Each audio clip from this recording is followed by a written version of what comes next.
কে আছেন বলছে। আপনারা সবাই কেমন আছেন? আশা করি আল্লাহর রহমতে আপনারা সবাই ভালো আছেন। আপনাদের দোয়ায় আল্লাহর রহমতে আমিও ভালো আছি। আজকে আমি পালং শাক একটু আলাদাভাবে রান্না করে দেখাবো। অনেকে হয়তো এভাবে রান্না করে, আমি আজকে এভাবে রান্না করতেছি, তাই আপনাদের দেখাচ্ছি। পালং শাকটা ধুয়ে কেটে পরিষ্কার করে নিছি। আমি একটা কড়াইতে তেলটা ঢালছি। আমার তেলের পরিমাণ বেশি হয়ে গেছে। আমি তেলটা ঢেলে গরম করে এর ভিতরে রসুনটা হালকা একটু ভাজা নেব। এই যে হালকা একটু ভাজা নেব। আর এভাবে ভাজা খাইলেও অনেক সুন্দর লাগে। আমি এভাবে আজকে করতেছি, তাই আপনাদের সাথে শেয়ার করতেছি। এর ভিতরে এখন আমি পেঁয়াজটা দিয়ে নেব। পেঁয়াজটা দিয়ে আমি ভেজে নেব। হালকা বাদামি কালার হলে তারপর মরিচ দিয়ে আমি শাকটা ঢেলে দেবো। আমি কিন্তু এই পর্যায়ে লবণ দিইনি, কারণ শাকের পরিমাণটা কমে যায়, তাই শাকের পরিমাণটা একটু কমায় তারপর লবণ দেব।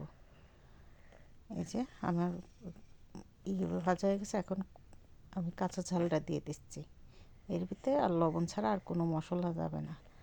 আমার তেলের পরিমাণটা ভালো বেশি হয়ে গেছে, বুঝতে পারিনি এত তেল লাগবে, পড়ে যাবে। এবার আমার ভাজা হয়ে গেছে, আমি এর ভিতরে শাক ছেড়ে দেবো। শাকটা কমে আসলে তারপর লবণ দেবো। এই পর্যায়ে যে আমার ভিডিও ভালো লেগে থাকলে লাইক, কমেন্ট, সাবস্ক্রাইব করতে ভুলবেন না। পাশে থাকা বেল আইকনটি ক্লিক করে দেবেন, পরবর্তী ভিডিও যাতে দ্রুত পৌঁছায় যায়।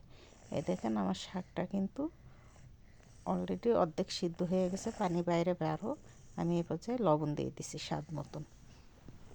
আমার শাক আরও কমবে।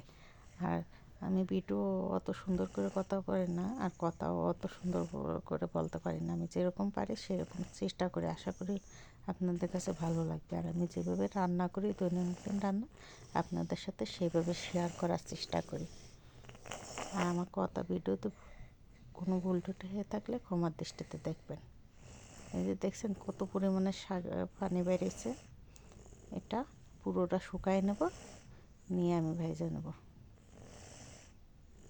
এই যে আমার শাক পানি শুকায় গেছে, এই দেখেন। আর এটা কিন্তু পানি না, এটা কিন্তু তেল। ভালো থাকবেন। আল্লাহ হাফেজ।